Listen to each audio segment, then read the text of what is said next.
कि वह अजन्मा है, वह अमृत्यु युक्त है, वह अदृश्य है, वह आकारहीन है, उसको देखा नहीं जा सकता, पर फिर भी उसका अस्तित्व है। पर गुरुदेव तो ब्रह्म के साक्षात मूर्तिमंत साकार स्वरूप हैं, जो ब्रह्मा विष्णु महेश और देवताओं से भी पूजनीय हैं, पर जिनका आकार है, जिनकी देह है, जिनकी चेतना है, जिनका स्पंदन है, जिनको देखने से समस्त देवताओं के दर्शन स्वतः हो जाते हैं, जिनके पास बैठने से पूरे ब्रह्मांड की सामीप्यता अनुभव होती है, जिनकी आंखों में करुणा का अथाह प्रवाह है, जिनके चेहरे पर हजारों हजारों सूर्य और शीतलता के प्रतीक चंद्रमा की ज्योत्सना विद्यमान है, जिनका सारा शरीर अपने आप में ब्रह्मांडमय है, जो अपने आप में ही अद्वितीय है, जिनकी तुलना नहीं हो सकती, जिनके माध्यम से सिद्धाश्रम गतिशील है, जिनके द्वारा सिद्धाश्रम संचालित है, जिनके द्वारा सिद्धाश्रम में चेतना और स्पंदन आ सका है। इसीलिए तो योगियों ने सिद्धाश्रम को एक पूर्ण आयाम कहा है, जिनका भूभाग अत्यंत व्यापक और विस्तृत है, जहां 24 घंटे चंद्रमा की शीतलता और सूर्य की मधुर उष्णता बनी रहती है, न जहां पर अत्यधिक गर्मी है न सर्दी, जहां अपने आप में सुरभिमय प्रकृति और वासंती पवन गतिशील बना रहता है,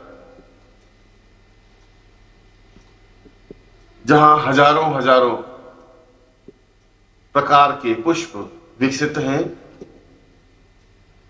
जो मुरझाते नहीं,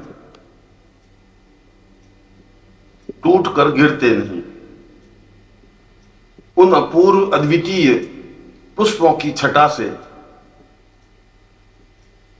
सारा वातावरण अपने आप में आनंद युक्त बना रहता है। स्थान स्थान पर झरनों का कलरव, नदियों का प्रवाह, पर्वतों की हुंकार और वातावरण की चेतना असीम आनंद की अनुभूति कराती है। जिस भूभाग में सैकड़ों और हजारों वर्ष की आयु प्राप्त योगी साधनारत हैं, विचरण करते रहते हैं, तपस्या में संलग्न हैं, जिनकी शुभ्र और श्वेत दाढ़ी, देदीप्यमान चेहरा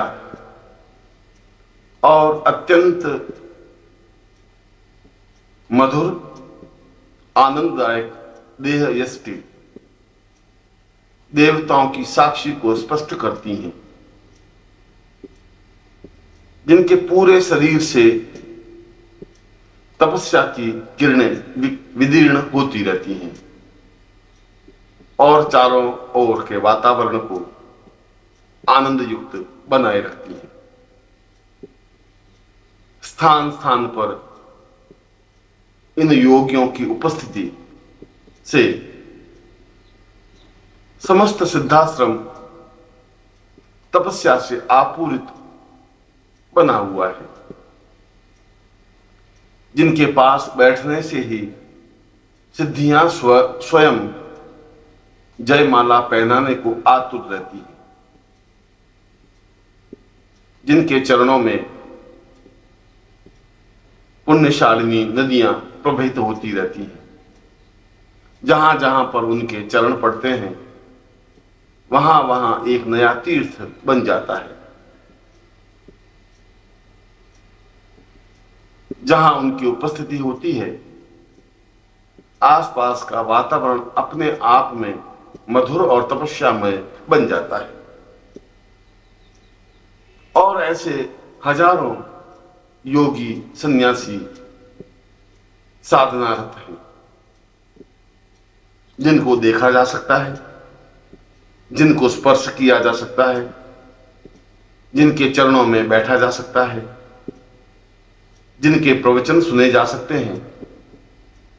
जिनसे साधनाएं सीखी जा सकती हैं और जिनकी उपस्थिति से जीवन को पवित्र और दिव्य बनाया जा सकता है। और फिर सिद्ध योगा झील तो अपने आप में अद्वितीय और अलौकिक है, जिसका स्वच्छ जल दर्पण की तरह स्पष्ट दिखाई देता है। अतल गहराइयों में भी नंगी आंखों से देखा जा सकता है। इतनी निर्मल और स्वच्छ झील तो ब्रह्मांड में कहीं पर भी संभव नहीं।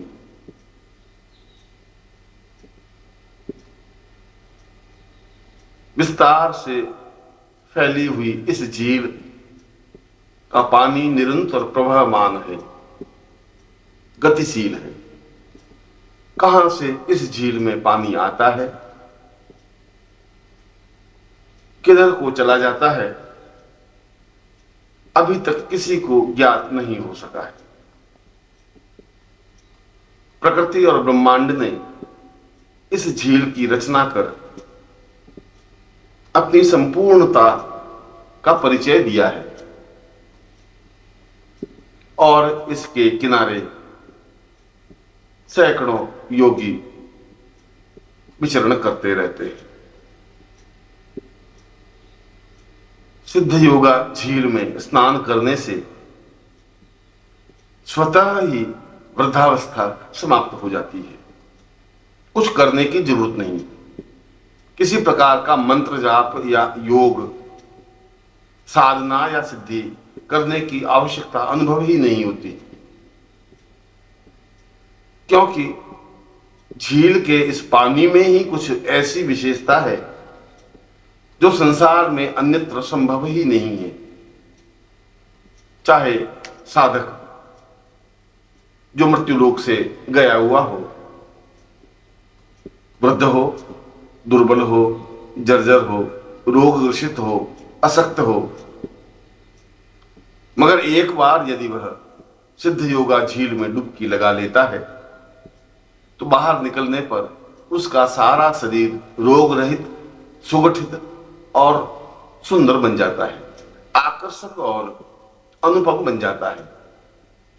वृद्धता समाप्त हो जाती है, चेहरा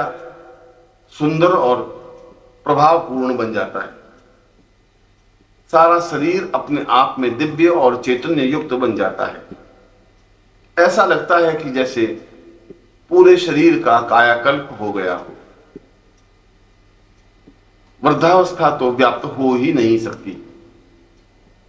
रोग ऐसे व्यक्ति को स्पर्श कर ही नहीं सकते,